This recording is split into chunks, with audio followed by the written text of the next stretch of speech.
여러분 뵙게 돼서 반갑습니다.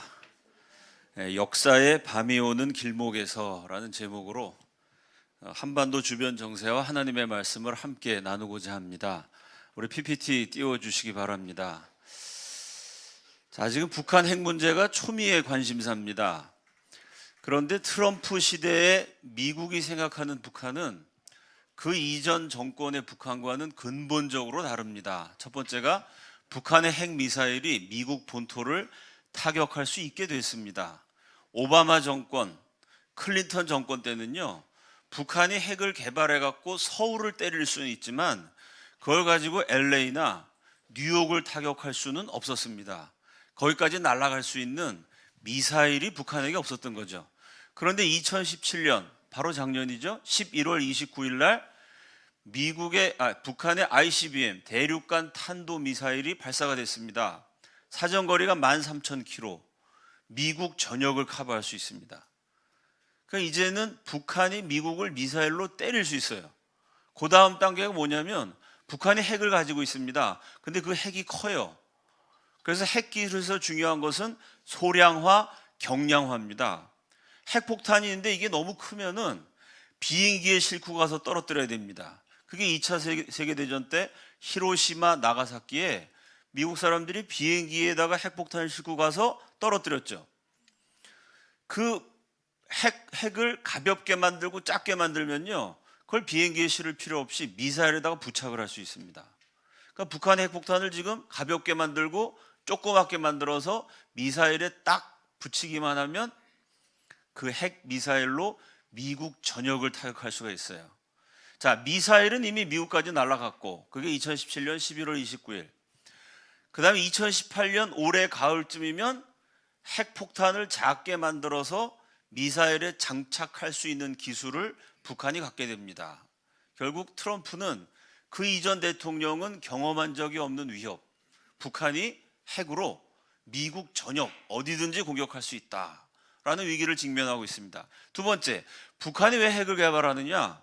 과거 좌파 정권에서 대통령들이 앞장서서 이런 거짓말을 했습니다. 북한의 핵은 쓰려고 하는 것이 아니다. 북한의 핵은 체제 방어용이다.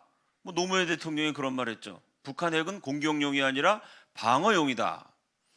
핵을 가지고 정권을 유지하기 위해서 만든 거지 그거로 대한민국을 공격한다든지 미국을 공격한다든지 그거는 헛소리다 라는 식으로 좌파 정권이 거짓말을 했습니다. 근데 미국은 지금 그렇게 생각하지 않아요. 북한이 왜 핵을 만들었을까요?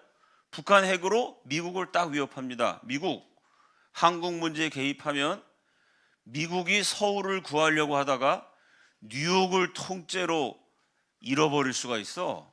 서울을 살리기 위해서 뉴욕 시민 다 죽게 할 거야? 이런 식으로 협박이 가능합니다.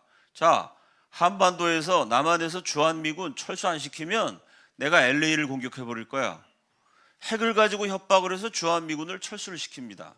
그 다음에 핵과 함께 북한이 가지고 있는 가장 중요한 전략적 자산은 대한민국 내 종북 세력입니다. 핵과 종북 세력의 양면 공작을 통해서 한국을 공산화시킵니다. 이게 북한에게 목적이라는 거죠. 그러면 미국 입장에서는요, 지금 중국과 미국의 패권 경쟁이 지금 세계 정치의 가장 중요한 화두인데요.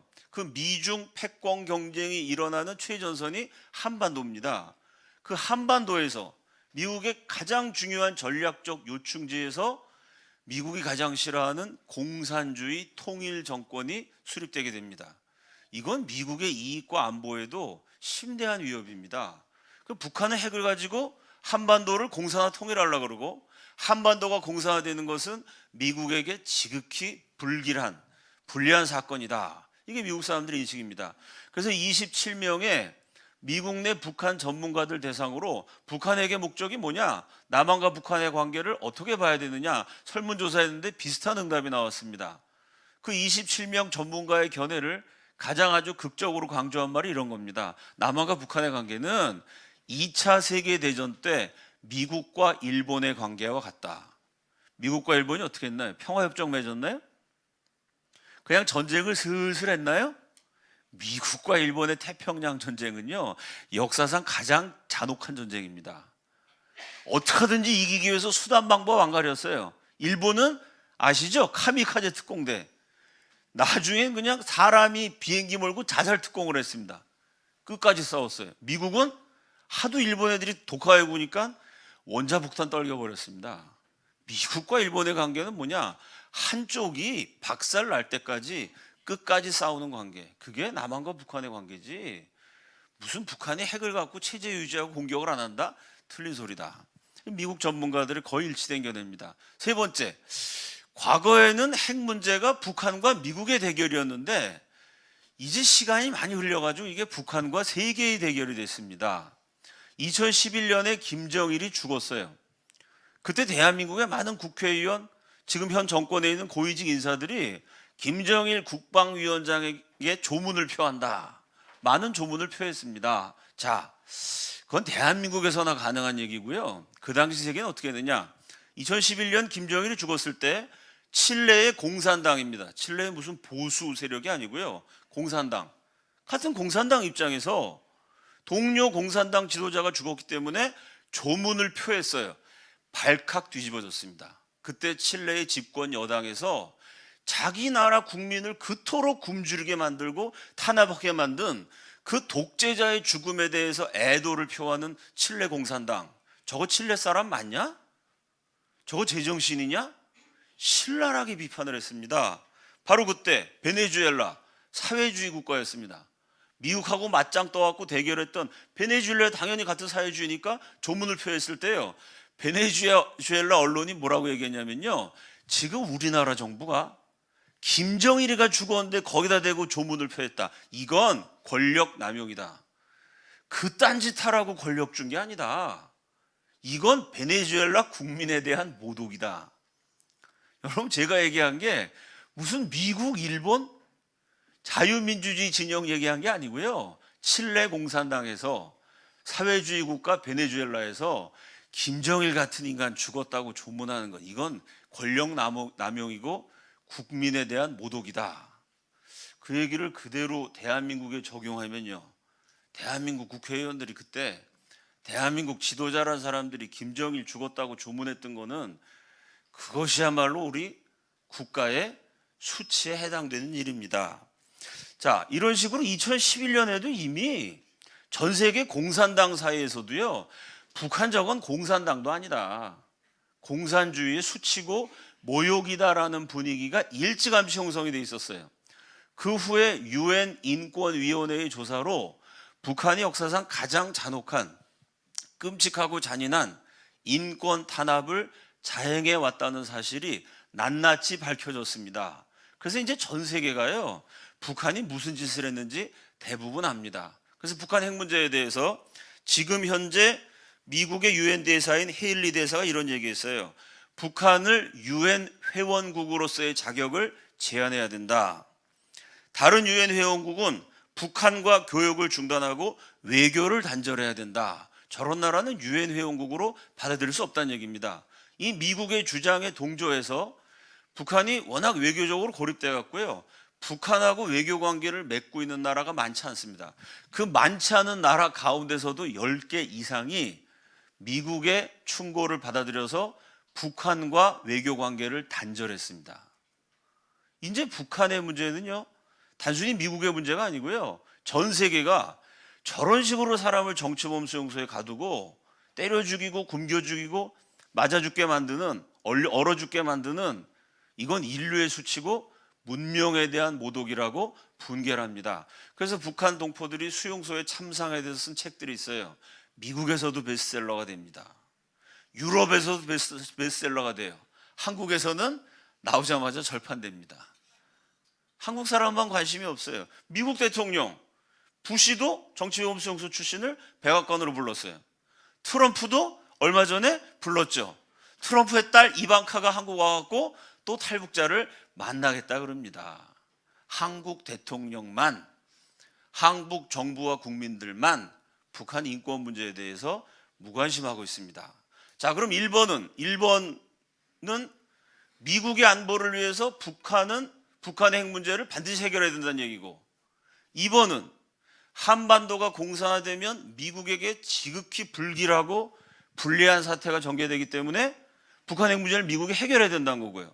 3번 얘기는요, 전 세계가 이미 북한을 싫어하기 때문에 미국이 북한을 때려도 욕할 사람이 없다는 얘기입니다.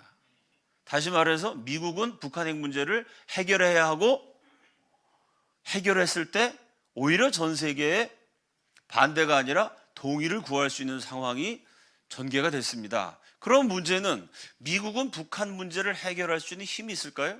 그 문제를 해결해야 되는 미국의 상황이 어떠냐? 그 다음 장면 넘겨주시기 바랍니다. 1차 세계대전 이후에 전 세계 모든 전쟁의 배후에는 석유가 있습니다. 석유가 없으면 산업이 돌아가지 않아요. 당장 석유 공급이 중단되면 이게 무슨 철기 시대, 청동기 시대, 문명이 붕괴해 버립니다. 그래서 겉으로는 뭐 여러 가지 명분을 갖고 싸웠지만 사실은 석유 패권을 놓고 많이 싸웠어요. 그래서 석유가 수송되는 라인, 석유가 오는 라인이니까 오일 라인, 가스 라인이라고 불러야 되는데요, 미국 학자들은 뭐라 그러냐, 라이프 라인이라고 불러요. 그거 생명선입니다. 유명한 말이 있어요. 석유 한 방울은 피 한 방울이다. 그거는 비유가 아니라 사실입니다. 석유를 차지하기 위해서 너무 많이 싸웠고 너무 많은 사람이 죽었기 때문에요, 그 석유는 사람들의 피값으로 운반되는 아주 중대한 자원입니다. 그런데 미국에서 대박이 났어요.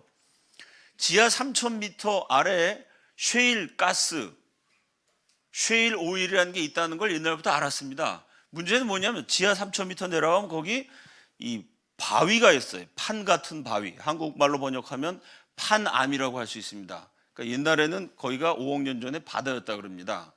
그 바다에 살던 물고기 이런 게 다 썩어갖고 지금 석유, 천연가스 이런 게 됐는데요, 그 위를 바위층, 얇은 바위층이 덮고 있어요. 그래서 지하자원, 석유와 천연가스가 무진장 묻혀 있다는 거는 알았는데 그거를 3,000m까지 뚫고 내려가고 바위 밑에 있는 가스를 캐낼 기술이 없었습니다. 기술이 있다 그래도 돈이 너무 많이 들어가지고요, 미국에서 그걸 캐내느니 사우디에서 석유를 수입해 오는 게 쌌어요. 그런데 최근 한 10년 사이에 미국이 그 셰일 가스를 뚫어서 뽑아낼 수 있는 기술을 개발했습니다. 사우디아라비아에서 석유 수입하는 돈의 한 절반 정도 값이면요, 미국에서 석유를 채굴할 수가 있어요. 그래서 미국의 에너지 혁명이 일어났습니다. Fueling Freedom이라는 책엔 이렇게 얘기해요. 미국은 사우디아라비아 세계 1등 산유국입니다. 이란 2등이에요. 러시아 매장량 1위입니다. 중국 석유 제일 많이 쓰는 나라 가운데 하나죠. 이런 석유에 대해서 챔피언들 더하기 모든 석유 수출국, 석유 팔아서 달러 버는 모든 나라 다 합친 것보다 많은 석유와 천연가스를 보유하고 있다. 인류 역사상 식량을 자급자족하고 에너지를 자급자족하는 나라, 강대국은 딱 한 나라, 7천년 역사상 미국 하나입니다. 저 어마무시한 나라들 다 합친 것보다 많은 석유와 천연가스를 보유하게 됐어요. 이게 국제정세에 큰 영향을 미칩니다. 대표적인 거, 미국은 친이스라엘일까요? 반이스라엘일까요? 미국 모든 선거에서 낙선하는 가장 빠른 방법, 유태인을 욕하면 됩니다. 이스라엘 욕하면 대통령 선거건 뭐 국회의원 선거건 100% 떨어지게 돼 있어요. 그럼 미국은 누가 봐도 친이스라엘인데, 가끔 그동안 미국 어떻게 했습니까? 이스라엘이 막 중동을 공격하고 그러면은 이스라엘의 만행을 규탄한다, 이런 성명서를 미국이 냈어요. 왜 그러죠? 사우디아라비아 중동 국가에서 석유를 미국이 수입해 와야 되기 때문에요. 속으로는 이스라엘이지만 겉으로는 그냥 중동 국가 편을 들어준 척 했습니다. 이제는 그럴 필요가 없어졌어요. 미국 땅에서 석유가 콸콸 나는데 뭐하러 중동 눈치 봅니까? 그 미국의 정책 변화를 단적으로 보여주는 사건이, 트럼프가 이렇게 얘기했죠. 이스라엘의 수도는 예루살렘이다. 중동 국가가 다 뚜껑 열렸죠. 왜 미국이 그런 소리 하느냐? 이젠 중동 국가 니네가 화내봤자 우리는 손해볼 거 없다는 얘기예요. 또 이게 한반도 정세에 어떤 영향을 미쳤을까요? 석유 운송하는 라인이 라이프라인, 그걸 지키기 위해서 미국 항공모함 2대가 항상 호르무즈 해협에 대기하고 있었어요. 중동 지역에. 이제는 거기 지킬 필요가 없어요. 그래서 항공모함이 널널해졌습니다. 노는 항공모함들이 많이 생겼어요. 그 항공모함이 어디 와 있어요? 동해에 와 있는 겁니다. 국제 정세가 이런 거예요. 미국이 석유가 콸콸 나니까 옛날엔 중동에 항공모함 배치하느라고 동해 한반도까지 지킬 여유가 없었거든요. 이제는 항공모함 남아도니까 북한 애들 까불어 세척 보내. 동해안의 세척이 대기하고 있는 상황입니다. 자, 북한 문제를 해결해야 되는 미국은 어느 때보다 강해졌어요. 그럼 북한을 비호하는 나라, 북한의 배후에 있는 나라는 어딜까요? 다 아시죠, 여러분? 북한의 적대적인 미국은 최강, 북한의 우호적인 중국 상황은 어떨까요? IMF, 국제금융협회, Financial Times 이라는 세계적인 경제기구, 경제 언론에서 공통적으로 한 10여 년째 보도한 내용이 있습니다. 중국 경제는 빚에 중독된 경제다. 2008년 중국의 빚이 6,700조. 6,700억이라고 해도 큰 돈인데 그거의 1000배, 만배입니다. 6,700조 원이에요. 2016년엔 그 빚이 경이라는 말 처음 들어보시죠? 만조가 경입니다. 경. 경이라는 걸 쓰려면 언제 쓸까요? 우리 몸의 세포 숫자도 5억 개니까 세포 숫자에다가 머리카락 숫자에다가 내 몸에 대한 모든 거 다 합쳐도 경이 안 될걸요? 3경 1,500조라고 얘기하는데 그 발표가 사실일 거라고 믿는 사람 없습니다. 그거보다 훨씬 많을 거다. 어쨌든 그 발표가 사실이라고 봐도요, 8년 사이에 중국 빚이 5배 늘었어요. 그 세계적인 경제 전문가들 한 얘기가 중국 경제가 성장하냐? 맞다. 문제는 뭐냐? 경제 성장 속도보다 빚이 늘어나는 속도가 더 빠르다. 자, 내 연봉이 1,000만 원 늘었어요. 야, 내가 돈 벌었어요. 연봉 1,000만 원 늘었습니다. 내 빚이 1,500만 원 늘었어요. 좋아진 거예요? 나빠진 거예요? 연봉이 늘은 게 중요한 게 아니라 빚이 더 많이 늘면요, 그건 경제 성장이라고 볼 수 없습니다. 이게 지금 3경 1,500조라 그러는데 지금 아마 공식적으로 한 4경쯤 될 겁니다. 사실은 한 6경쯤 될 거라고 생각해요. 그럼 6경, 4경 이게 어느 정도냐? 분당 있죠? 대한민국의 분당 근사한 신도시입니다. 일산. 분당과 일산 같은 거대한 신도시. 한 5만 명, 10만 명 사는 도시 하나 건설하는데 드는 돈이 5조예요. 그 중국에 지금 빚만 갖고도 분당 같은 신도시를 10,000개를 건설할 수 있어요. 10,000개를. 빚만 가지고도. 그 다음 장면이요. 그런데 그 빚을 줄여야 되는데 2017년 11월 17일자 한국경제보도에 제목이 이겁니다. 중국 뭐라 그랬어요? 다시 빚내서 성장. 거기서 빚을 또 내겠다는 겁니다. 하루에 50조 원씩 돈을 푸는 거예요. 돈을 막 찍어서 뿌리는 게 하루에 50조 원이랍니다. 해외 자금, 돈이 없으니까 밖에 있는 돈도 막 빨아들인다는 거예요. 그 이충근 박사님 강의 제목에 중국의 미래 이렇게 붙어 있어요. 중국의 미래가 뭐냐? 파산이냐 장기 불황이냐. 이게 국제 전문가 강의 제목입니다. 중국의 미래 성공이냐 실패냐 이게 아니고요. 파산이냐 아예 작살나느냐 장기 불황이냐. 어느 쪽이 되든지 안 좋다는 얘기입니다. 자, 북한의 우호적인 중국은 계속 위기로 몰리고 있어요. 경제 사정과 여러 가지가 굉장히 안 좋습니다. 북한의 우호적인 미국은 세계 최강이에요. 이런 상황에서 중국이 미국한테 약점을 잡힙니다. 그 다음 장면이요. 요게 미국 본토를 타격할 수 있는 은하 15 ICBM 대륙간 탄도미사일입니다. 북한이 그 미사일을 딱 쐈을 때 그 미사일 잔해, 총으로 말하면 탄피 같은 겁니다. 그 잔해를 미국이 수거해갖고 요거를 딱 분석해 봤더니요, 요 미사일 만드는 부품이 중국제입니다. 물론 북한의 핵 개발은 제일 처음에 러시아가 지원했고 그 다음에 중국이 지원했습니다. 그건 다 알려진 사실이지만 그건 옛날 얘기고, 최근 문제로 따지면 따끈따끈한 미사일, 미국 본토를 공격하는 북한 미사일에 중국 업체가 부품을 대줬다. 미국 입장에서는 그 중국 업체에 대해서 강력한 보복을 할 수 있는 근거가 생긴 겁니다. 니네가 미국 사람 죽일 수 있는 미사일 만들었는데 부품 기술 제공해줬어? 니네 회사 절대 미국에서 장사 못해. 그럼 기업은 당연히 은행하고 거래하죠. 은행으로부터 돈을 투자받아서 기업을 하는 거 아닙니까? 그 기업체에 자금을 대준 중국 은행도 발각을 했습니다.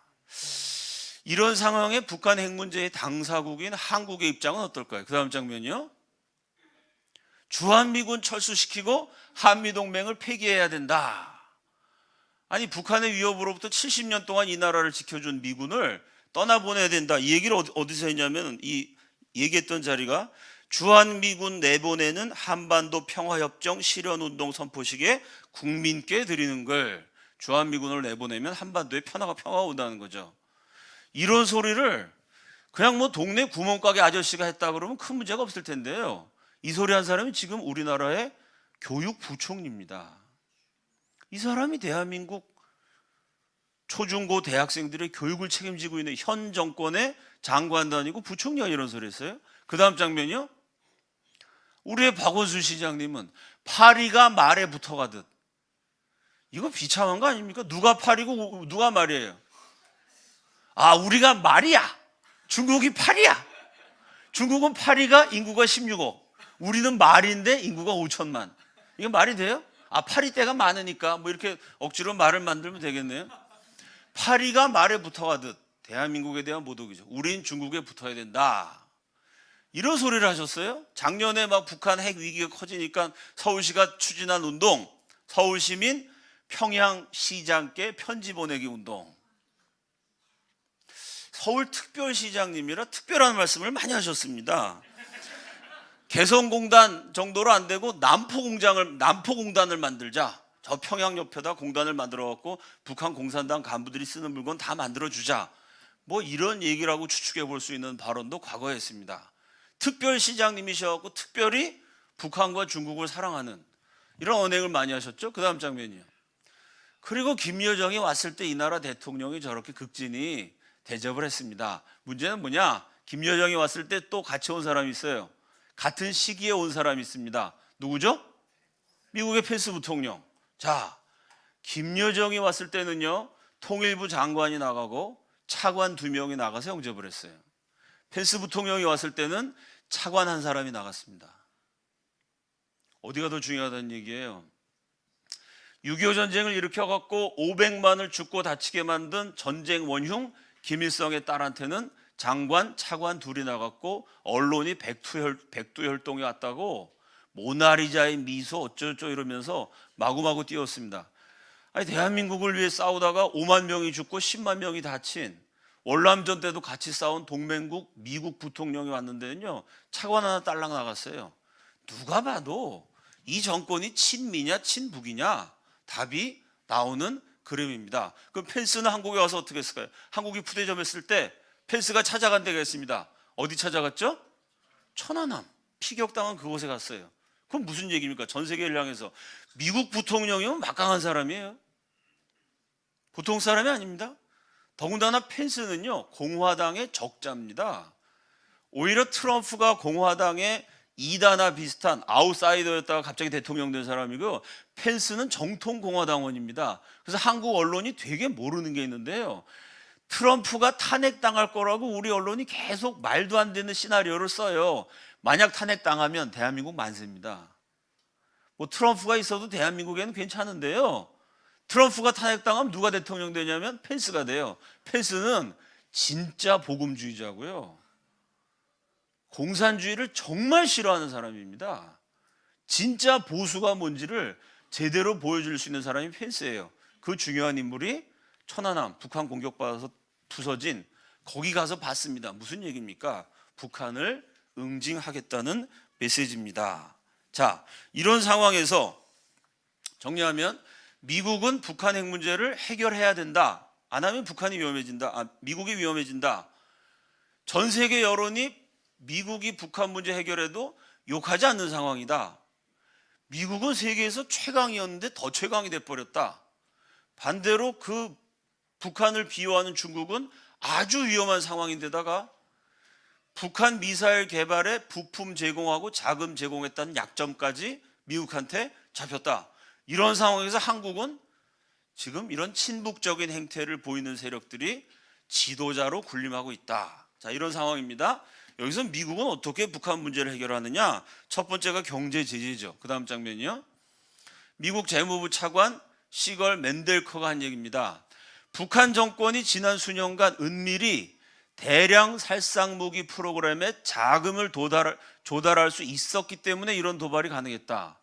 돈이 있었으니까 핵 만들어 갖고 깡패짓 했다는 겁니다. 돈이 있었죠. 김대중 정권, 노무현 정권 열심히 우리 국민들의 세금을 무려 10조 원이나 갖다 바쳤습니다. 그래서 돈줄을 차단하겠다는 겁니다. 북한이 비핵화할 때까지, 핵을 포기할 때까지 최대 압박을 강화하겠다. 미국은 북한을 고의적으로 돕는 어느 누구라도 미국의 금융 시스템에서 차단될 것이라는 점을 단호히 하고 있다. 미국의 금융 시스템, 요거를 세계의 금융 시스템 이렇게 바꾸면 말이 될까요, 안 될까요? 말이 되죠. 세계 금융을 주무르는 게 미국인데, 미국의 금융 시스템에서 차단시키겠다는 건 뭐냐? 전 세계 어디서도 결제를 못하게 하겠다는 겁니다. 다시 말해서 북한과 거래하는 기업 문 닫아라. 북한한테 돈 주는 은행 절대 돈을 인출하지 못하게 하겠다. 우리 은행에 돈이 100억이 있어요. 문제는 그 돈을 빼낼 수가 없습니다. 그럼 없는 거나 마찬가지예요. 북한과 거래하는 은행은 돈을 휴지 조각으로 만들겠다는 엄포입니다. 자, 이건 말로만 한 게 아니에요. 11월 29일 북한 ICBM 미사일 발사 그 다음 날 11월 30일 미국이 두 가지 조치를 취합니다. 첫째, 중국과 더 이상 경제 협상은 없다. 니들이 뒤에서 북한 미사일 도와줘? 경제적인 문제에 대해서는 북한하고 이제 중국하고 대화 안 해. 두 번째, WTO 세계무역기구에 가입을 하면 15년이 지나면 자동적으로 자유시장 지위라는 걸 줘요. 그건 WTO에 가입하고 15년 지나면 15년 동안 큰 문제가 없으면 쟤네도 이 자유민주주의 체제 자유민주주의 체제가 아니고 시장 경제 체제에서 국제무역 하는 나라다. 자유시장 지위를 인정해 주는데 그건 자동으로 되는 건데 중국 지위 인정을 안 해줬습니다. 너넨 자유시장 아니야. 북한 같은 깡패들한테 뒤에서 돈이나 내주는 그건 불량한 나라지.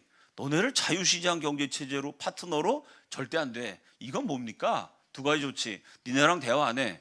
니넨 자유시장 아니야. 경제적 선전포고입니다.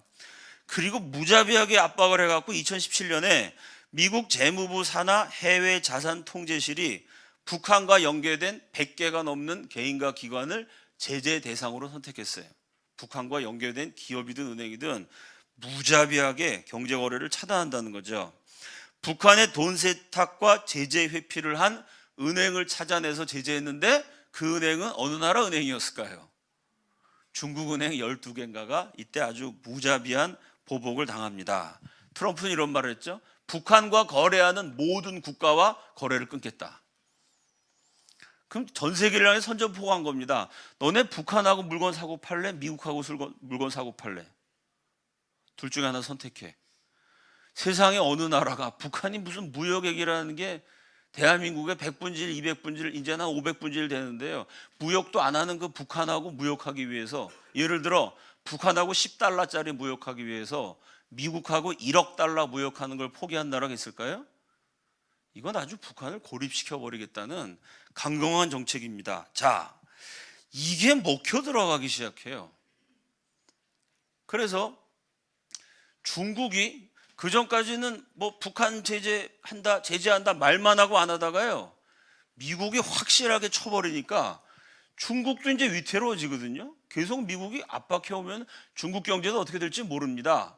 이게 이제 겉으로 보이는 관측이고요. 속으로 어떤 미국과 중국 사이에 어떤 거래가 있었는지 그건 모릅니다. 뭐 강대국 사이에 이렇게 협정했을 수도 있어요. 야, 중국 니네가 북한을 압박해주면은 나중에 북한 정권이 무너진 다음에도 그 다음에도 너네 중국의 영향력이 북한에 남아있게 우리가 조치를 해줄게 라고 했을 수도 있고, 뭐 강대국 사이에 약소국을 놓고 그냥 이렇게 흥정하는 거 흔히 있는 일이니까 뒤로는 무슨 거래가 있었는지는 모르겠습니다만은 겉으로는 표면적으로 드러난 건 미국의 강력한 압박으로 중국 기업, 중국 은행이 타격을 입게 됩니다. 이게 중국 전체의 손실로 이어지니까요, 어쩔 수 없이 중국도 대북한 제재에 동참합니다. 그래서 무슨 조치를 취했냐면은 북한산 섬유 제품 전면 수입 금지, 액화 천연가스 전면 수출 금지, 북한과 중국의 합작 기업 120일 안에 폐쇄 명령. 북한하고 사업하는 기업 다 없앤다는 거죠.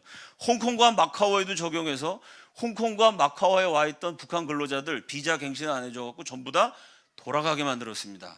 이 결과 11월 30일 날 미국에서 북한과 제재하는 모든 기업을 때린다 얘기하고 딱 한 달 지난 12월 한 달 사이에 어떻게 됐느냐? 북한의 대중국 수출이 82%가 감소했어요. 5분의 4가 줄은 겁니다. 이게 그럼 이대로 가면은 북한 1년 수출액이 한 10억 달러 됐는데요. 대한민국의 한 500분지 1도 안 돼요. 여러분, 국토는 북한이 더 큽니다. 지하자원도 북한이 훨씬 많아요. 근데 북한의 수출액이 한국의 50분의 1이라 견디시겠죠? 500분의 1이 안 됩니다. 이대로 가면. 그건 무슨 얘기예요? 돈이 없어가지고 북한 정권을 유지할 수가 없어요.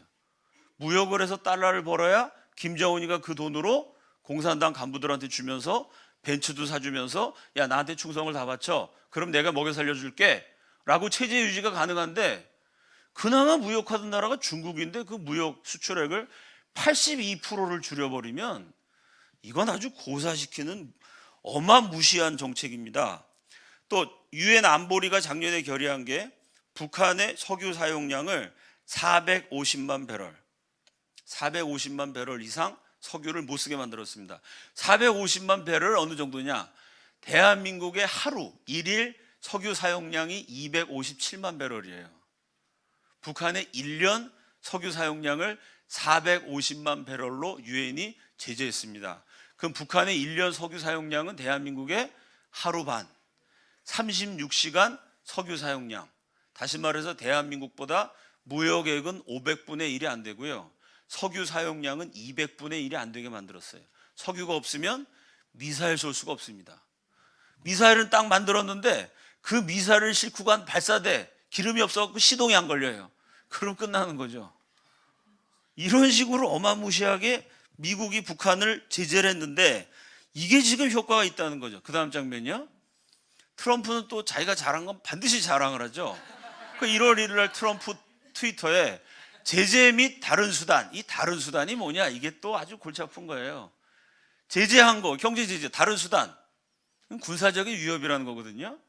이 군사적 위협이 단순히 동해안에 항공모함 갖다 놔서 협박한 거냐?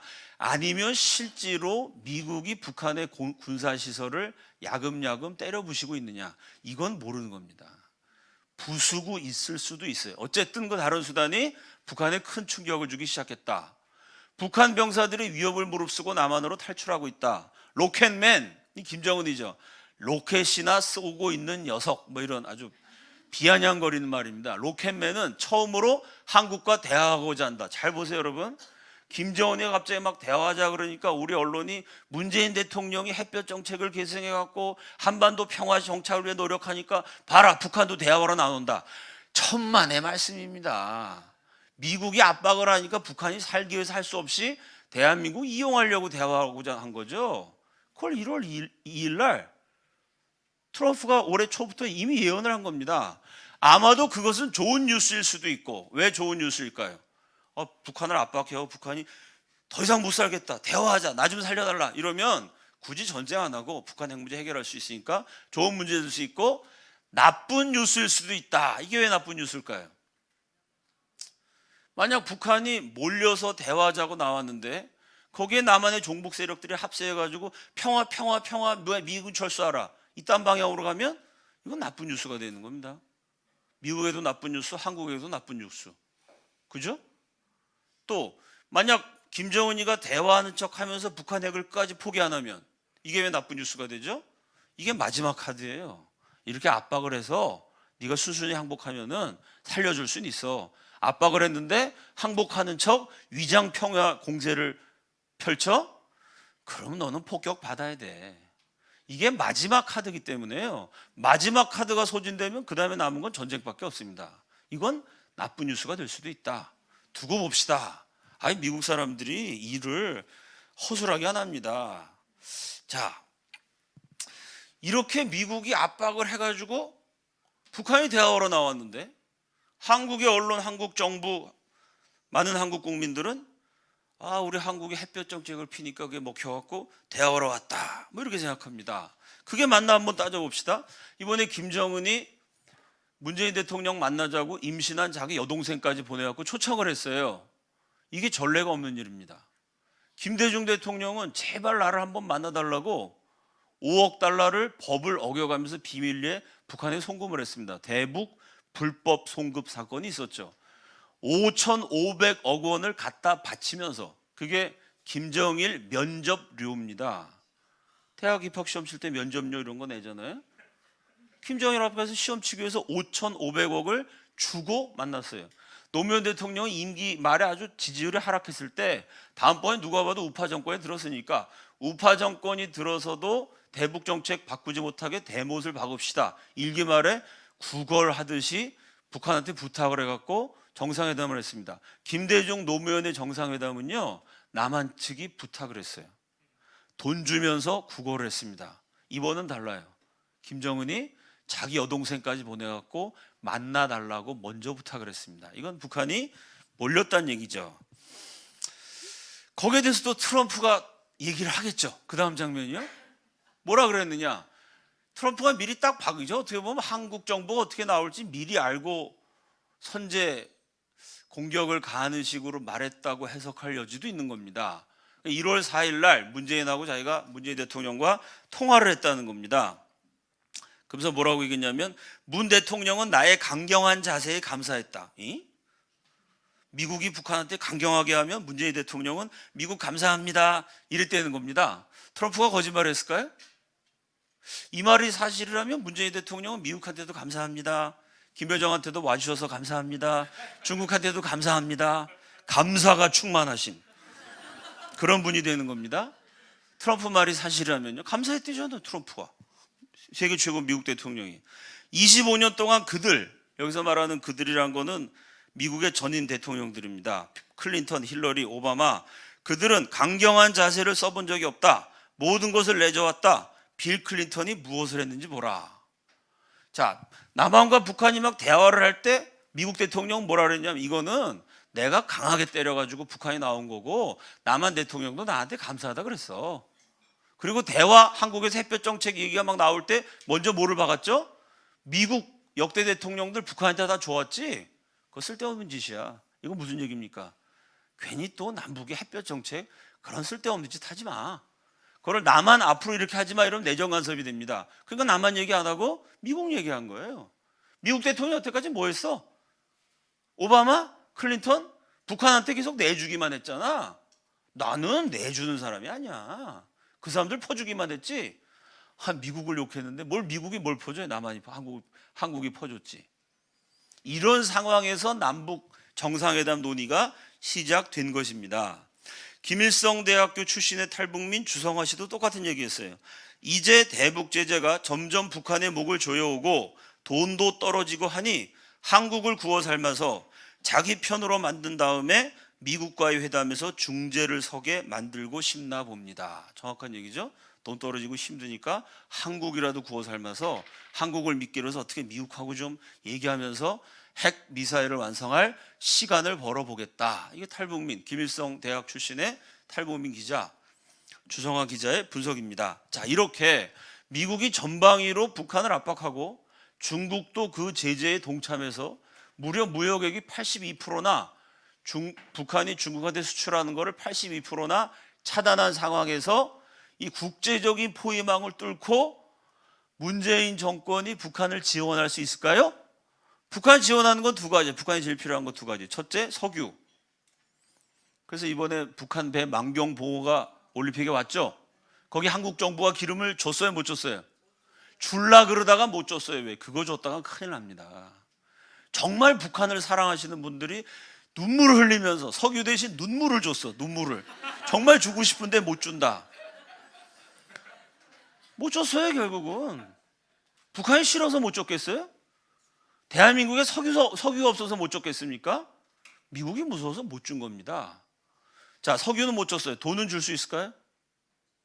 한국 어느 은행이, 한국 어느 기업이 북한한테 돈을 줬다가 완전히 작살이 나는데, 한국 경제가 붕괴가 되는 상황이 오는데, 이 포위망을 뚫고 이거를 영화에 비유하면 라이언 일병 구하기 뭐 이런 거예요. 한국 정부가 김정은 일병을 구하기 위해서 그냥 형제가 다 죽었죠. 라이언 일병 하나 구하느라고 막 다 죽잖아요. 그 영화에 보면은. 한국이 과연 경제도 망가지고 뭐 다 망가지면서 김정은 정권을 구할 수 있느냐, 그렇게 구하고 싶은 분들이 이 나라 지도자들 가운데 많습니다. 그건 자살행위죠. 자살행위. 국가가 어떻게 자살하는지를 지금 대한민국 국민들이 한 10여 년, 20여 년, 글쎄 길게 따지면 한 20여 년 되죠. IMF 사태 그 전후에서 한 20여 년에 걸쳐서 국가가 어떻게 자살하는지를 우리가 지금 목격하고 있습니다. 그 자살의 최종판, 자살할까 말까 하다가 마지막에 목에 노끈을 딱 거는 순간이 뭐냐? 한국 정부가 국제적인 제재망을 뚫고 북한에 현금과 기름을 지원하는 순간이 이제 진짜 노끈을 목에다 딱 거는, 그리고 의자를 발로 차는 국가적 자살의 마지막 순간이 되는 겁니다.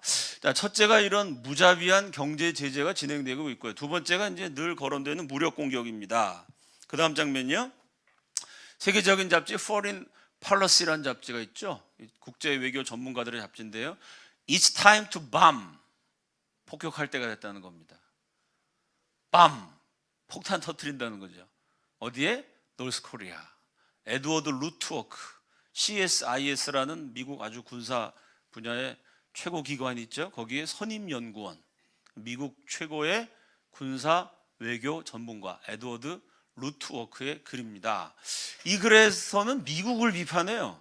그러면서 미국이 어느 나라를 본받아 써야 된다 그래요. 어느 나라일까요? 미국이 북한 문제를 어느 나라식으로 했어야 된다? 이스라엘입니다.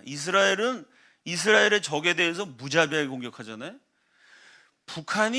미국이 이스라엘식으로 했으면은 북한 핵 문제가 벌써 해결돼 갖고 이런 식으로 커지지도 않았다. 왜 미국이 이스라엘처럼 안 하고 민기적 됐느냐라고 비판을 합니다. 북한에 대해서 뭐라고 말하냐면요. 북한은 핵무기를 가져서는 안 되는 불량 국가다 차원이 아니고요. 북한은 핵무기뿐만 아니라 재래식 무기도 가지면 안 되는 불량 국가다. 깡패가 강목을 들던 칼을 들던 총을 갖던 뭐를 가져도 깡패에게는 흉기가 되는 겁니다. 그러니까 북한의 핵무기 가지면 안 되는 나라 정도가 아니고요. 걔네는 총도 없어야 된다. 왜? 그 총 가지고 자기 나라 주민들 쏴 죽이는 나라니까. 어떤 무기도 가져서는 안 되는 나라다. 자, 그러면 북한이 서울을 향해서 만약 미국이 북한을 때리면 북한이 서울에다 공격한다. 이것 때문에 지금 계속 미국이 망설이고 있는데요. 거기에 대해서 이 논문이 직설적으로 얘기합니다. 좋다. 미국이 북한을 공격할 때 북한이 서울에다 대고 반격을 하면 그건 누구 책임이냐? 그건 미국 책임이 아니라 한국 책임이다. 그런데 한국은 그 문제에 대해서 그동안 제가 자살행위라고 말한 게 괜히 한 소리가 아닙니다. 개인적인 느낌이기도 하지만 세계 전문가도 비슷한 얘기. 한국 정부가 스스로 자기를 자해가 뭔지 아시죠? 정신이 약간 이상하게 되신 분들이 막 칼 갖고 몸에 긁고 막 대한민국이 이딴 짓 했다는 겁니다. 자해적 그리고 고의적 무대책. 북한이 핵을 갖고 공격하면 서울이 위태로울 거 알면서도 자해적. 그래 우리 죽을게. 고의적. 야 그렇게 해가지고 미국을 위협해갖고 공산화 통일해볼까? 반역적이라는 뜻입니다. 한국 스스로 자해적, 고의적 무대책, 인액션 아무 행동도 안 했다는 거예요.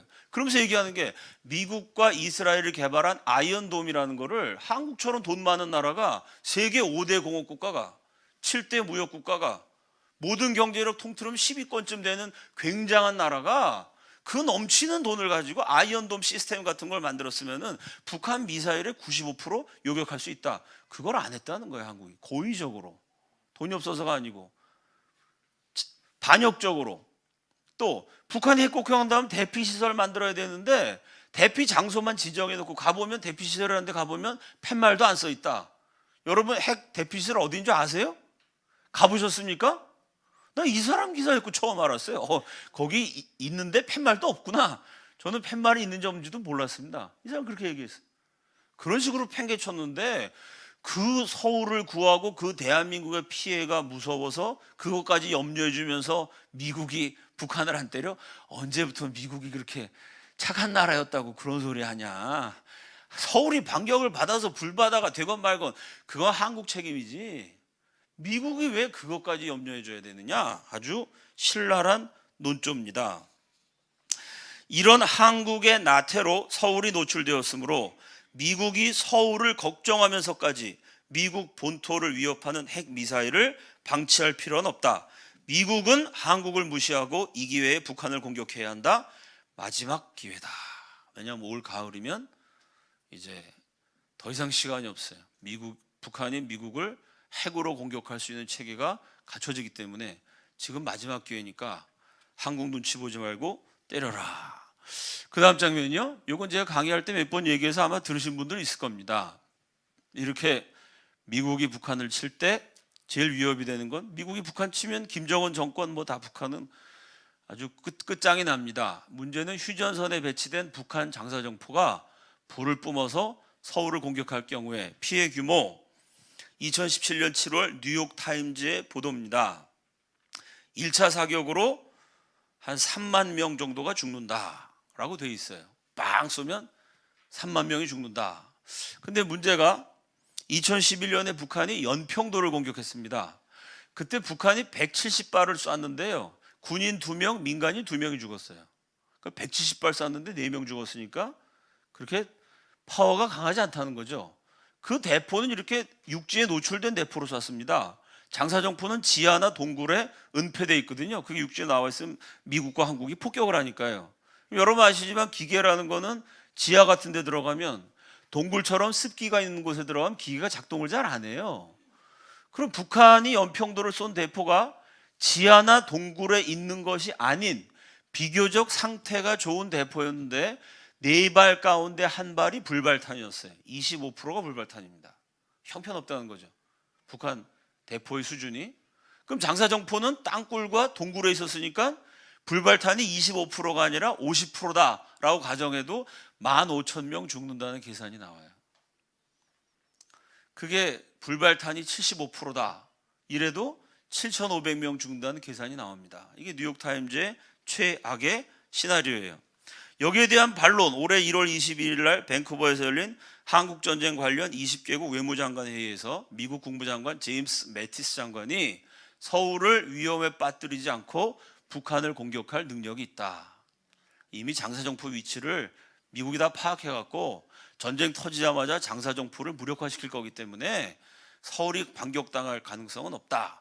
이렇게 말한 사람이 미국 측에서는 제임스 매티스 국방장관, 한국 측에서는 전 합참의장 지내신 신원식 장군이 최근에 또 이런 얘기 하셨고요. 제가 개인적으로 잘 아는 군비통제관 지내신 김국헌 장군님 같으면 제가 사석에서 여쭤봤더니 하시는 말씀이, 미국이 북한을 폭격했다는 걸 우리는 9시 뉴스 보면서 알게 될 거다. 밥 먹다가 폭격했대. 김정일이 죽었겠네. 야, 오늘 밥이 더 맛있다. 뭐 이렇게 될 거라는 거죠. 그러니까 무슨 얘기입니까? 우리도 모르게 그냥 전쟁이 끝날 수도 있다. 그 정도의 기술력이 있다. 요게 이제 낙관적인 전망이고요. 비관적인 전망은 3만발, 그 대포가 제대로 발사가 되면 한 방에 한 3만 명 죽는다. 근데 이건 인간의 예측이고요. 사실 앞날은 아무도 모르는 겁니다. 한 치 앞도 모르는 게 인생인데 어쨌든 전문가들의 의견은 이렇게 갈리고 있어요. 그런데 최근에 보면 좀 재미난 현상이 많습니다. 이게 남한에서 지진 나오는 것에 대해서도 뭐 의혹을 제기하는 분들이 있고, 포항에 지진이 났는데 거기에 우리나라 외무부의 고위 관리들이 왔다 갔다 했어요. 포항 지진과 외교가 관련이 있을까요? 그죠? 내무부가 갔다 하면 말이 되죠. 재해대책본부가 하면 말이 되는데 외무부가 왔다 갔다 했습니다. 여기에 뭐가 있다라고 뭐 지금 강의하고 다니시는 분들도 많이 계시고요. 북한의 같은 경우에는 SLBM, 이게 뭐냐면은 그 지상에 핵미사일을 발사할 기지가 있으면 그걸 미국이 때릴 수 있기 때문에 핵미사일을 발사하는 가장 위험한 방법이 잠수함입니다. 핵잠수함이라는 거죠. 잠수함이 물속에서 잘 안 보이잖아요. 그 물속에서 미사일을 확 쏴버리면은 이거 어디서 쏘는지 모르고 맞을 수가 있어요. 그 사실은 북한이 이 핵미사일을 발사할 수 있는 SLBM 개발에 아주 목숨을 걸어왔는데 2017년 9월 일본 언론의 보도에 의하면 잠수함 발사 탄도미사일용으로 추정되는 엔진의 지상 분사 시험이 실시됐으나 폭발 사고가 발생했습니다. 이게 미국과 북한의 대립이 격화되면서 북한의 잠수함도 갑자기 행방이 묘연해지고 북한의 중요한 기지, 시설, 군사적인 무기 이런 데서 폭발 사고가 자꾸 일어납니다. 이게 우연의 일치인지 아니면 모종의 어떤 군사적인 조치가 취해진 건지. 옛날에 북한이 이렇게 미사일 쐈을 때도 거의 국제 전문가들이 이렇게 얘기하거든요. 어떤 미사일은 지상에서 발사되자마자 10초 만에 폭발하고요. 어떤 거는 대기권 들어간 다음에 폭발하고요. 어떤 건 1분 이상 날아간 다음에 폭발했거든요. 그럼 북한 미사일은 어떤 건 완전히 성공하기도 하고. 그거 왜 그러냐? 전문가들이 이렇게 얘기합니다. 북한이 미사일 쐈는데 미국이 딱 보고 저 미사일 뭐야? 이거 옛날에 쟤네 맨날 쏘던 겁니다. 당장 폭파시켜버려. 뭔지 알면은 그 자리에서 폭파가 됐고, 북한이 쐈는데 뭔지 몰라요. 야, 저건 뭐야? 한참 미국에서 연구를 했어. 막 조사를 해봤더니 저 미사일 옛날 그겁니다. 그래? 그럼 폭파해. 거의 조사하는데 한 3분 걸리면 3분 있다가 폭파되는 거고요. 저건 진짜 모르겠는 건데 어디까지 날아가나 보자. 요런 건 그래서 미국이 북한 미사일이 어디까지 날아가나 보려고 가만 내버려 두면 북한의 관영 텔레비에서는 만세 우리가 미괴뢰를 무술 첨단 무기를 개발했다고 막 북한에서 축제가 벌어지고 이런다고 예측한 국제 전문가들도 많습니다. 그러니까 사실은 북한 미사일을 실험할 때마다 미국이 그거를 심심하면 요격을 시켰다는 얘기는 미국과 북한의 전쟁은 소리 없이 계속 진행됐다는 뜻도 됩니다. 사실은 미국과 전쟁이 소리 없이 전쟁을 벌였던 역사는 되게 많습니다. 예를 들어서 미국이 사담 후세인 이라크를 공격할 때요. 그때 이라크가 동맹국인 북한에게 미사일과 무기 수출을 요청합니다. 이 북한 문제가 또 왜 세계적인 문제냐면요. 시리아, 이란, 이라크 이런 이슬람 국가, 미국의 적대적인 국가에 무기를 계속해서 수십 년간 수출해준 나라가 북한입니다. 그때 이제 미국의 적국인 이라크한테 무기를 주면은 아주 북한이 위험해지죠. 그래서 미군이 그 정보를 입수하고요. 이라크로 들어가는 해역을 철통같이 봉쇄를 해요. 절대 북한이 사담 후세인 정권에게 무기를 주지 않도록 막습니다. 그 위험한 상황에서 김정일이 오극렬이라는 북한군의 영웅한 딱 불러서 얘기해요. 당의 명예를 걸고 임무를 완수하라. 그래서 오극렬이 어떻게 했냐면요. 미국이 이라크 앞바다로 못 들어가게 딱 막고 있으니까 이라크로 안 가고 시리아로 갔어요. 그 시리아에다가 무기를 줍니다. 시리아도 같은 반미 국가니까요. 그래서 시리아를 통해 육지로 이라크까지 무기가 전달이 돼요. 그래서 김정일이가 오극렬을 격찬을 하면서 과연 나의 결사대로다. 위대한 인민의 결사대만이 할 수 있는 일이다 라고 아주 감격을 했던 사건이 있습니다. 그게 이란 이라크 전쟁이니까 되게 오래된 얘기입니다. 이게 걸프전일 거예요. 아마 한 20년 더 된 일입니다. 수십 년 동안 이렇게 미국하고 북한은 군사적으로 계속 대립되는, 미국은 북한 무기가 저 적대 국가에 전달되는 걸 막으려고 그랬고, 북한은 수십 년 동안 미국의 포위망을 뚫고 돈도 빼돌리고 마약도 주고 무기도 주고 이런 작업을 계속했습니다. 그 과정에 양쪽에 무력 충돌도 있었고요. 죽는 사람도 있었고 다치는 사람도 있었고 사실상 교전 상황이었습니다. 그러니까 한반도는 종전이 아닙니다. 지금 우리는 지금 휴전 상태입니다. 알고 계시죠? 그 휴전 상태라는 게요. 이런 미국과 북한의 관계에서도 표현이 됩니다. 자, 이런 거를 보면은 지금 미국이 북한에 대해서 군사적인 무력화 조치를 행하고 있다고도 볼 수 있습니다. 자, 쭉 정리를 하면은 미국의 경제 제재로 거기에 중국까지 동참을 해서 북한이 심각한 타격을 받고 있다. 두 번째는 미국 내 전문가들도 서울이 위험에 빠지든 말든 그거는 대한민국 책임이고 북한을 쳐야 된다는 주장이 점점 거세진다. 그랬을 경우에 한국이 피해를 볼 수도 있지만 볼 수 없다고 보는 전문가, 미래는 아무것도 모르니까 두 가지 예측이 있다.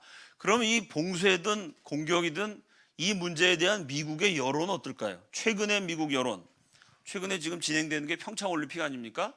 평창올림픽 때 한국 언론은 뭐 김여정의 모나리자의 미소다, 백두혈통이 왔다, 대한민국의 고위 정치인이라는 한심스러운 인간이 북한 같은 나라에서 여자로서 저 정도 지위에 오른 거 대단한 일이다. 아니 김여정이가 똑똑해서 그 자리에 올랐겠어요? 아버지가 김일성인데 어떻게 그 자리에 안 오릅니까? 그 자리에 안 오르는 게 더 어렵죠. 한국 언론은 이런 식으로 북한 김여정을 칭송을 했는데요, 한국이 미쳐 돌아가는 거지 세계가 다 미치지 않았습니다. 평창올림픽 김여정에 대한 미국의 반응, 팍스 뉴스 진행자 에릭 볼링이 뭐라 그랬냐면 평창올림픽에 참여한 김여정은 금메달이다 그랬어요. 무슨 금메달이냐? 만약에 철인 3종 경기가 있다면, 만약 평창올림픽 때 철인 3종 경기를 했다면 참가자 전체 가운데 김여정이 1등이다. 철인 3종 경기가 뭐냐? 자기 나라 국민을 죽이고, 자기 나라 국민을 괴롭히고, 자기 나라 국민을 굶게 만드는, 사람을 굶기고 괴롭히고 죽이는 종목이 평창올림픽 때 채택됐으면 김여정이가 1등일 거다. 그런 애를 왜 초대했느냐라는 얘기입니다. 공화당 중진 린지 그레이엄 상원의원 트위터에 이렇게 썼어요. 북한의 평창올림픽 참가 권유를 우려했던 가장 큰 이유는 남북 단일팀을 만들고 북한이 오고, 이거 미국 지도자, 상원의원이면 미국 국가 원로급입니다.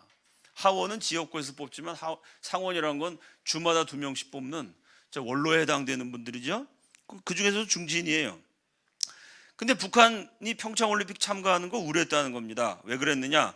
지구에서 가장 악독한 정권에 정당성을 부여하고 이런 정권에 대한 긍정적 보도가 나올 가능성 때문이다.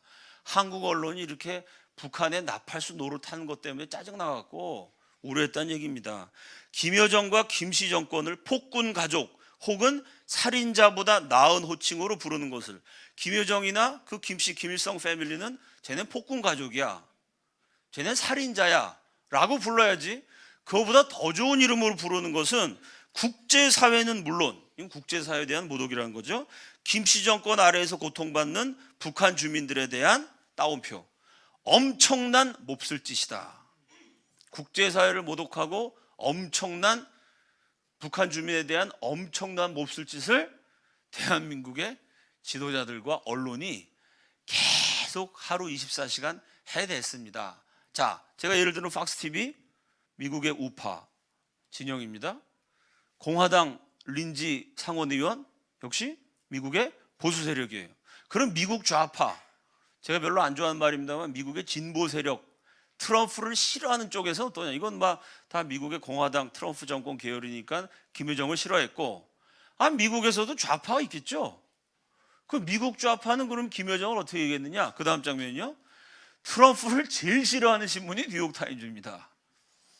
트럼프가 아예 대놓고 뉴욕타임즈하고 CNN은 문제가 많다라고 공격하고 막 지금까지 싸우고 있습니다.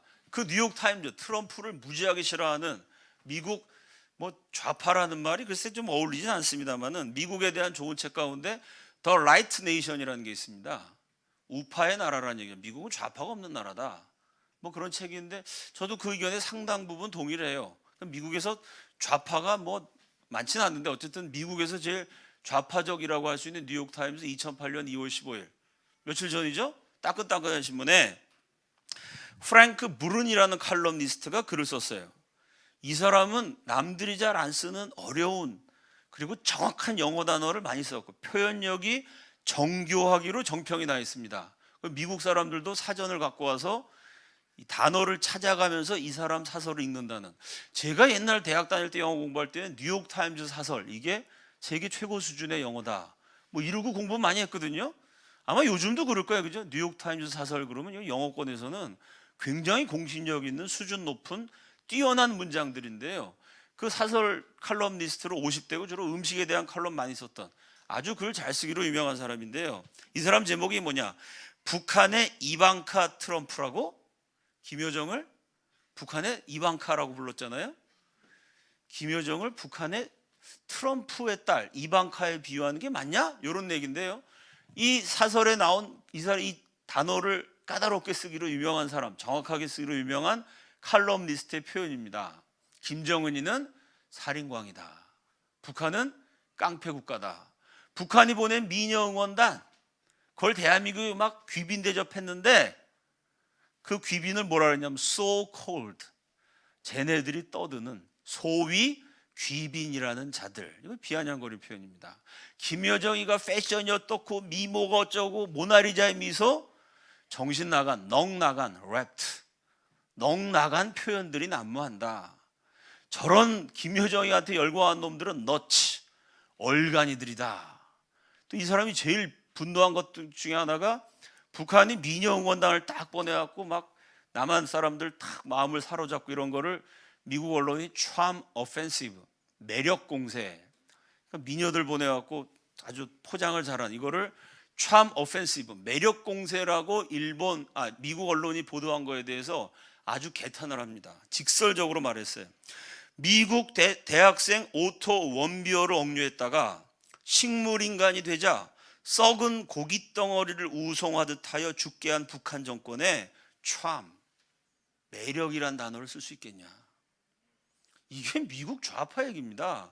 미국 좌파도 한국 우파보다 더 오른쪽에 가 있어요. 대한민국 우파 세력 가운데서도 무슨 썩은 고기 덩어리 이런 표현하는 사람 없잖아요. 미국 우리나라 대학생을 그냥 말도 안 되는 제목으로 잡아가뒀다가 식물인간 되니까 썩은 고기 덩어리 우송하듯이 택배 보내듯이 그렇게 보여서 죽게 만든 저런 나쁜 놈들한테 참? 뭐 미녀 응원단? 쟤네가 예쁘고 매력적이야? 이게 말이 되느냐? 그러면서 이 사람이 또 굉장히 성경적인 얘기를 해서 저를 감동시켰습니다. 뭐라 그러냐면은 외모를 보지 말고 영혼을 보라. 할렐루야. 이런 표현 진짜 썼어요. 외모, 겉으로 예쁘고 이런 거 미녀 이거 보지 말고 그들의 영혼을 보라. 영혼을. 그러면서 한국 기자들이 김여정을 북한의 이방카라고 부르고 미국 기자들이 그것을 베낀 걸 공격했습니다. 트럼프가 정말 싫은데 뉴욕타임즈 이 사람은 트럼프는 미친놈이야. 정말 싫어. 아무리 트럼프가 밉다 그래도 트럼프의 딸을 어떻게 김일성의 딸하고 비교하냐는 겁니다. 진짜 트럼프는 나쁜 놈이지만 아무리 그 나쁜 트럼프의 딸이라도 김일성의 딸 김여정하고 김정일의 딸 김여정하고 동급에 놓고 김여정을 이방카라고 불러? 그건 괴상망측한 짓이다. 트럼프를 내가 싫어하지만 아무리 트럼프가 싫어도 트럼프 딸하고 김정일 딸하고 이건 비교하면 안 된다 이 얘기입니다. 칼럼의 마지막 문장, 오판하지 말아라. 미국은 지금 타락한 순간에 있지만 이 사람은 뭐 트럼프 행정부 이런 거를 막 타락, 아주 망가지고 있다고 보는 거예요. 미국은 지금 타락한 순간에 있어. 트럼프란 타락한 인간 대통령이 됐기 때문에. 근데 북한은 코어, 핵심까지 타락하였다는 점을 잊지 말아라. 의미를 살려 번역하면 북한은 지금 트럼프라는 이상한 놈 때문에 피부가 조금 썩기 시작했지만 미국은 트럼프 때문에 피부가 조금 썩지만 북한은 이미 뼛속까지 속속들이 썩은 나라다. 아무리 트럼프가 밉다 그래도 트럼프 딸을 김정일 딸하고 비교하는 그런 괴상한 망측한 소리하는 얼간이들이 너무 많다는 게 지금 미국의 문제다라고 말했지만 이게 미국의 문제입니까? 한국의 문제입니까? 미국의 좌파도 트럼프의 비판적인 뉴욕타임즈도 김여정에게 열광하는 한국 언론을 그대로 받아서 보도한 미국 언론에 대해서 이 정도로 아주 직설적으로 이건 칼럼이에요? 욕설이에요? 이게 도대체 욕설에 가까운 소리를 할 정도로 미국의 언론 여론은 아주 북한에 대해서 적대적입니다. 그러니까 트럼프가 북한을 때릴 수 있는 온갖 준비가 다 된 거죠. 그 미래는 하나님에 대한 것이기 때문에 알 수는 없지만 이 남북한의 미래가 어떻게 될 것이냐, 이 북한 핵 문제가 어떻게 결말이 날 거냐, 최악의 상황을 가정해 봅시다. 김정민 박사라는 분 있죠? 그분이 방송에서 하신 얘기 저도 굉장히 동의한 얘기인데요. 최악의 시나리오, 그 다음 장면이요. 요게 역사적 전례가 있어요. 세계 2위 산유국 이란에서 선거를 통해서 마무드 아마디네자드라는 대통령, 저 양복 입은 사람입니다. 저 사람이 선출이 됐는데요. 선거를 통해 선출된 저 사람은 미국에 대항하는 테러리스트 출신입니다. 그러니까 테러리스트를 국민들이 원해서 민주적인 절차에 의해서 반미 테러리스트가 대통령이 됐어요. 그 이란이고, 그 옆에 있는 나라 이라크에는 미국의 오랜 숙적이었던 사담 후세인이라는 독재자가 통치하고 있었습니다. 이게 2002년, 2003년 상황이에요. 미국 입장에서 보면 세계 2등 산유국 이란, 3등 산유국 이라크. 지금 미국이 석유가 펑펑 넘쳐나기 때문에 얘네가 동맹에도 신경 안 씁니다만, 이때만 해도요, 세계에서 2등, 3등 석유 많이 나는 나라 두 나라가 동맹을 하면은 미국의 안보, 석유 수급에 차질을 빚을 가능성이 있습니다. 그래서 결국 미국이 이 두 나라를 공격을 하는데, 어떻게 공격을 할까요? 이라크의 경우는 사담 후세인 독재자입니다. 자기 나라 국민들 잔인하게 박해했어요. 독가스 살포해갖고 쿠르드 난민 한 100만 명쯤 학살했습니다. 저런 학살자는 제거해야 된다. 그래서 미국이 군대를 끌고 쳐들어가서 사담 후세인 정권을 붕괴시키고 후세인도 처형시켜 버렸습니다. 독재자니까, 나쁜 놈이니까 응징해도 된다. 이게 미국의 논리예요. 근데 만약 미국이 이란에 대해서는 군대를 끌고 쳐들어가면 이란 국민들이 투표로 뽑은 대통령을 민주주의 국가라는 미국이 군대로 제압할 수는 없습니다. 그래서 이라크는 독재 국가이기 때문에 군대를 이용해서 제거했고, 이란은 어마무시한 경제 제재를 가해가지고요, 이란이 원래 옛날 페르시아 제국이잖아요. 역사가 긴 찬란한 문명을 자랑하는 엄청 잘 사는 나라였는데, 미국이 경제 제재하는 바람에 아주 피폐해졌습니다. 자, 요 이란 이라크 상황이 한국 상황과 지금 비슷하죠. 북한은 전 세계가 인정하는 악독한 정권. 그러니까 북한 문제는 군사적 공격으로 해결하는, 이라크랑 사담 후세인이랑 비슷한 케이스입니다. 지금 미국이 밟아가는 순서도 비슷해요. 어떻게 할 수 있냐? 2002년 부시가 새해를 맞이해서 신년 연두교서 신년 연설에서 이렇게 얘기합니다. 이라크는 독가스를 살포해서 자국 임산부도 죽이는 악의 국가다. 저건 악의 국가다라고 신년 연설에서 미국 대통령이 말하고요, 그 다음에 군대를 보내갖고 악을 제거했어요. 올해 2018년 1월 30일 트럼프가 신년 연설에서 북한에서 장애인 꽃제비로 살았던 그 탈북동포의 삶을 쭉 소개합니다. 북한에서 이 사람이 이렇게 살았다 얘기하면서 어떤 정권도 북한의 잔인한 독재보다 더 완전하고 잔인하게 자국 시민을 탄압하지 않았다. 대통령이 신년 연설에서 저건 악이다 라고 연설하고 공격했던 것, 이 이라크 패턴인데, 똑같이 올해 트럼프가 어떤 정권도 북한처럼 저렇게 잔인한 악독한 짓은 한 적이 없다 라고 연설했고, 북폭 준비가 착착 진행이 됩니다. 그럼 이제 미국은 북한은 이라크의 전철을 밟게 될 수도 있다고 예측할 수 있고요. 남한은 요새 어때요? 작년 하반기 이후로 여의도의 금융가에서 일하는 투자회사 전문가들 제가 만나서 물어봤더니 외국 자본이 급속적으로 철수하고 있습니다. 돈이 빠져나가요, 한국에서.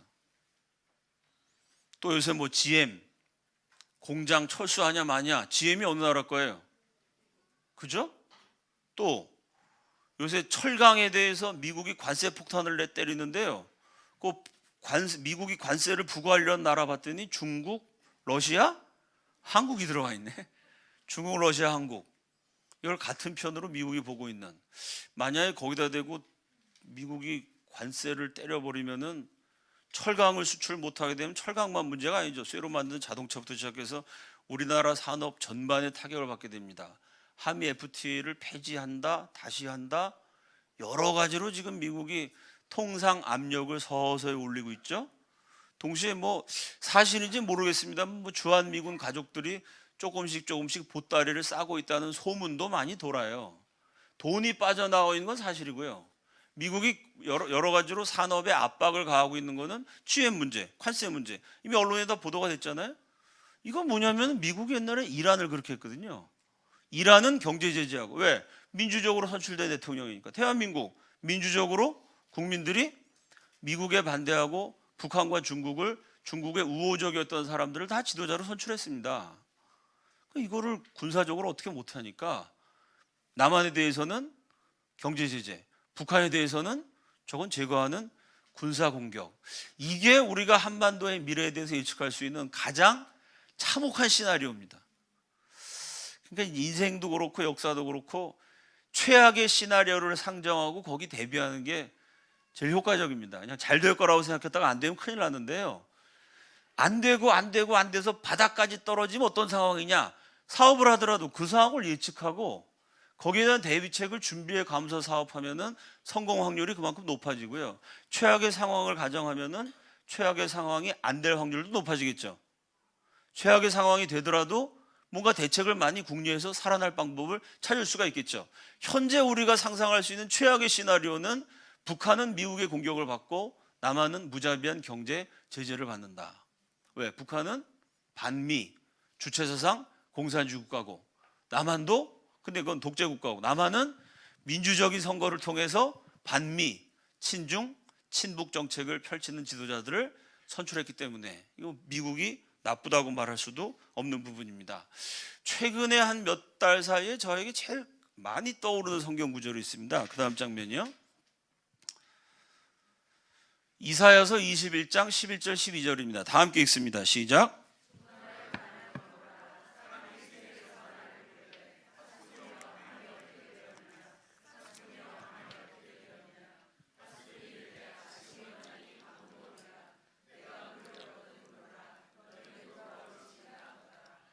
이게 읽어보면 참 시 같은 문장이죠. 근데 성서학자들 사이에 대표적인 난해 구절로 꼽힙니다. 이게 도대체 무슨 소리냐? 왜냐하면 두마라는 곳이 어딘지 정확하지가 않습니다. 근데 세일산, 요건 옛날에 에돔 족속이 거하던 곳이거든요. 그러니까 두마를 아마 에돔 족속을 비유한 것이다 라고 많이 생각을 합니다. 이 두마라는 단어의 뜻은요, 침묵, 무언, 극도로 조용한 이런 뜻이에요. 그러면 극도로 조용한데 밤이 어떻게 되느냐? 밤 얘기가 나옵니다. 그러니까 밤의 침묵입니다. 이 두마의 이 예언이 어떤 상황에서 벌어진 거냐? 여러 학자들의 견해를 종합해 보면 대조적으로요, 밝은 한낮에 깔깔깔깔 웃으면서 아이들이 시끄럽게 뛰놀아요. 이건 즐거움의 상징이죠. 대낮에 활짝 웃고 떠드는 시끄러움, 이게 즐거움의 상징이라면 깊은 밤에 너무 고통스럽고 힘들어서 말이 안 나와. 무언. 그냥 하고 참아야 돼요. 이 두마, 침묵의 장소라는 거는 밤에 고통으로 인해서 그냥 신음소리만 내고 말할 힘조차 없는 고난 가운데 있는 침묵이다. 뭐 이렇게 해석할 수 있겠습니다. 너무 힘드니까요, 에돔 족속이 나를 부르되 예언자를 부릅니다. 파수꾼이요. 예언자를 뜻이죠. 파수꾼. 이 파수꾼이라는 게 감시하는 사람이잖아요. 역사의 흐름을 감시하는 파수꾼. 이거 예언자죠. 파수꾼이요. 밤이 어떻게 되었느냐? 원어의 의미는 이 밤이 도대체 언제 지나가겠느냐? 이 고통스러운 밤이 언제 지나가겠느냐? 파수꾼이요. 밤이 어떻게 되었느냐라는 단어 구절이 2번 나와요. 너무 힘드니까 야, 이 밤이 어떻게 된 거야? 물어보고 좀 있다가 어떻게 된 거야? 언제 끝나? 20분 남았어? 10분 남았어? 너무 고통스러운 시간 빨리 지나가길 바라면서 시계 쳐다보는 그런 심정입니다. 그럼 에돔이 왜 이렇게 고통스럽게 됐냐면요, 줄을 잘못 써서 그래요. 국제 정치를 잘못해서 그렇습니다. 동맹을 잘못 맺어서 그래요. 에돔이 강국인 아시리아에 대적해서 아시리아의 대적인 블레셋이랑 동맹을 맺습니다. 에돔과 블레셋이 동맹을 맺으니까 아시리아가 공격을 해갖고요, 에돔을 박살을 내요. 처참한 고난의 밤이 에돔 민족에게 찾아옵니다. 동맹 잘못하고 외교 잘못하고 줄 잘못 썼다가 작살난 나라가 인류 역사상 한둘이 아닌데요, 에돔이 고대한 원형을 보여준 거죠. 너무 힘들어서 밤이 어떻게 되었느냐? 그랬더니 예언자가 뭐라냐면 아침이 오나니, 희망적인 말이에요. 이 길고 긴 고통의 밤이 지나가고 새벽처럼 찬란한 아침이 온다. 내일이면 다시 태양이 뜬다. 희망적인 얘기입니다. 고통이 지나고 아침이 온대요. 근데 거기서 끝나는 게 아침이 오나니 벌건 대낮이라 이래야 되는데 아침이 오나니 밤도 오리라. 이 고통이 지나가고 아침이 오겠지만 그 아침이 지나면 또다시 밤이 온다. 너네는 고생 앞으로 더 해야 돼. 자, 그 다음에 내가 물으려거든 물으라. 두 번이나 물어요. 파수꾼이야. 밤이 어떻게 됐냐? 파수꾼이야. 자꾸 물으니까 그래 물어봐. 얼마든지 물어봐. 내가 대답해 줄게. 대답은 뭐냐면 아침이 오나니 밤이 온다는 거야. 자꾸 물어봐. 근본적인 대답은 뭔지 알아? 너희는 돌아올지니라. 아침이 와도 잠깐이고 또 밤이 와. 그 길고 긴 심판과 고난의 밤을 피하려면은 하나님께로 돌아와야 돼. 하나님께 근본적으로 회개해야지. 하나님 살려주세요 그러면 잠깐 하나님이 아침을 주셔. 조금 지나면 또 밤이야. 물어볼래 실컷 물어봐. 얘기해 줄게 내가. 너희는 물으려거든 물으라. 아침이 오나니 밤도 오리라. 너희는 돌아올지니라. 야, 이게 신학교 다니면서 제가 연구하고 깊은 감명을 받았던 성경 구절인데요. 20여 년 전에. 최근에 이 말씀이 참 많이 떠오릅니다. 외교 동맹을 잘못 맺었다가 깊고 깊은 역사의 밤을 맞아 했던 에돔. 대한민국이란 나라가요. 6.25 전쟁 때 기독교를 없애버리기 위해서 침략한 공산당에 대항해서 5만 명이 죽고 10만 명이 다치고 미국 국민들의 혈세를 퍼붓는 희생을 감당하면서 이 나라를 지켜준 미국과의 동맹을 하찮게 여깁니다. 주한미군 떠나라는 사람이 지금 부총리예요. 그리고 대한민국 침략해서 수많은 기독교인 죽이고 500만을 죽고 다치게 만든 김일성의 후손을 백두혈통이라고 극진하게 대접을 합니다. 그리고 6.25 전쟁 때 우리가 압록강까지 진격했어요. 통일 직전까지 갔습니다. 왜 통일을 못했죠? 중국이 80만 대군을 보냈어요. 통일을 저지하고 우리 국민들을 마구마구 죽인 그 중국한테는 이건 무슨 조공하는 것처럼 온갖 아주 굽신거리는 굴욕적인 짓을 다 합니다. 파리가 말에 붙어 가듯이 한국이 중국에 붙어 있어야 된다. 중국한테만 붙어 있어도 먹고 사는 건 걱정 없다. 이런 소리 한 사람이 지금 현 정권의 중요한 자리들을 많이들 차지하고 있어요. 자, 이게 에돔이 동맹을 잘못했다가 역사의 밤이 왔는데 지금 대한민국이 어느 나라랑 동맹이에요 도대체? 한미동맹입니까? 한중동맹입니까? 한북동맹입니까? 기독교와 자유민주주의 시장 경제를 매개로 한 동맹입니까? 아니면 주체사상 공산주의 독재체제 인권 유린을 매개체로 한 동맹체입니까? 이게 동맹을 잘못 쓰면 나라가 위험해집니다. 이 구절에 딱 들어맞아요. 또 하나, 아침이 오나니 밤도 오리라. 5천년 우리 역사에 아침이 왔습니다. 우리가 5천년 동안 가난한 나라였어요. 맨날 강대국한테 두들겨 맞고 침략당했습니다. 이런 식으로 안 된다. 우상 숭배하다가 5천년 기나긴 역사의 밤을 지나왔는데 하나님 믿는 나라로 다시 출발해야 된다. 그게 이승만의 건국 신념입니다. 기독교 입국론, 기독교로 새로운 나라를 세웠을 때 어떻게 됐어요? 5천년 고난의 역사가 이어오다가 마지막에 6.25로 고난의 밑바닥을 딱 찍고요. 그 다음 70년 대한민국 역사는 찬란한 아침이에요. 찬란한 정도가 아니라 인류 역사 7천년에 최고치를 갱신해가는 신기록을 세우는 번영의 역사입니다. 경제 성장률 인류 역사 7천년에 1등, 기독교 성장률 1등, 원조 받던 나라가 원조 주는 나라로 번신한 유일한 나라, 산업화와 민주화에 성공한 2차 세계대전 이후 신생 독립국가 140개 국가 가운데 유일한 나라. 모든 면에서 대한민국이요 5천년 역사상 볼 수 없는 자유와 번영을 누렸습니다. 우리의 아침은 찬란했어요. 그 찬란한 아침이 70년 만에 막을 내리고 이제 역사의 밤이 찾아오고 있지 않습니까? 지금 우리나라가 잘 돌아간다고 생각하는 사람이 누가 있어요? 경제가 잘 돌아갑니까? 교육이 잘 돌아가요? 정치가 제대로 됐어요? 교회는 안전한가요? 목사가 간첩질하다가 잡히는 나라가 됐습니다. 실제로 목사가 북한하고 내통해서 정부 왔다 갔다 하다가 조사받은 사람들이 있어요.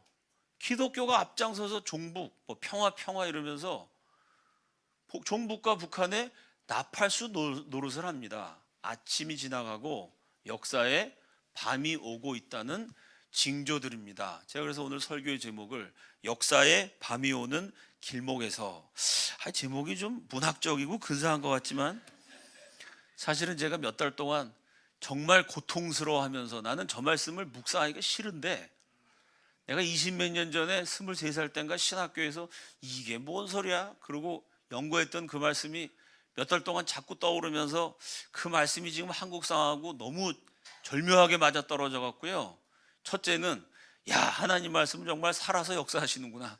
제 믿음이 좋아지는 긍정적인 효과도 있었지만, 한편으로는 축복에 대한 말씀이 말아 떨어져야죠. 무슨 줄 잘못 썼다가 착살나고 너무 고통스러워서 입도 뻥끗 못하는 침묵의 땅, 뭐 이런 데에 대한 심판의 예언이 기독교 대한민국에 적용돼서야 되겠습니까? 어쨌든 뭐 역사의 밤이 오고 있다는 것은 누구도 부인할 수 없는 사실입니다. 우리는 어떻게 해야 될까요? 밤이 오니까 절망하고 포기하고 우리도 그냥 한숨만 쉴까요? 밤이 깊을수록 별은 더 찬란하게 빛납니다. 아멘이시죠? 밤이 캄하니까 거기 별 하나가 반짝이면 그 반짝임이 더 눈부시게 보이는 법입니다. 역사의 밤이 내리더라도 우리 그리스도인들은 별처럼 고고하게, 거룩하게, 양심적으로 바르게 살아야 됩니다. 이 나라가 어려워지니까 빨리 이 나라를 어떻게 떠볼까? 여기서 한몫 챙겨볼까? 예수 믿는 사람은 그렇게 생각하면 안 돼요. 세상이 어두워지면 나는 별이 되겠다.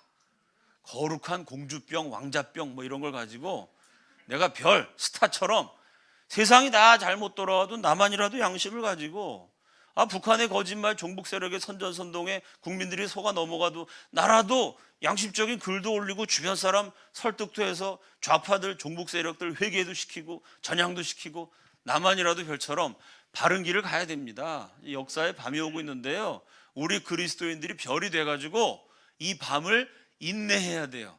그러면 다시 아침이 옵니다. 기도하면서 바르게 살면서 대한민국을 품고 cry out, 이 cry out 기도회 아닙니까? 대한민국을 위해 부르짖으면서 이 밤을 별로서 견뎌내야 됩니다. 그러면 하나님이 다시 한번 우리 민족에게 역사의 아침을 주실 줄로 믿습니다.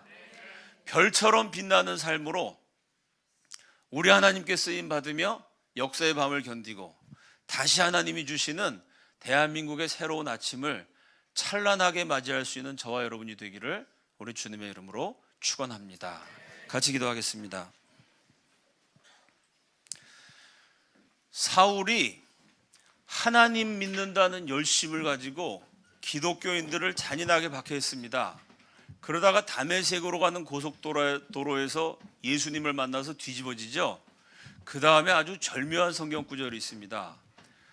아나니아가 사울을 찾아가서 안수함에 어떻게 됐어요?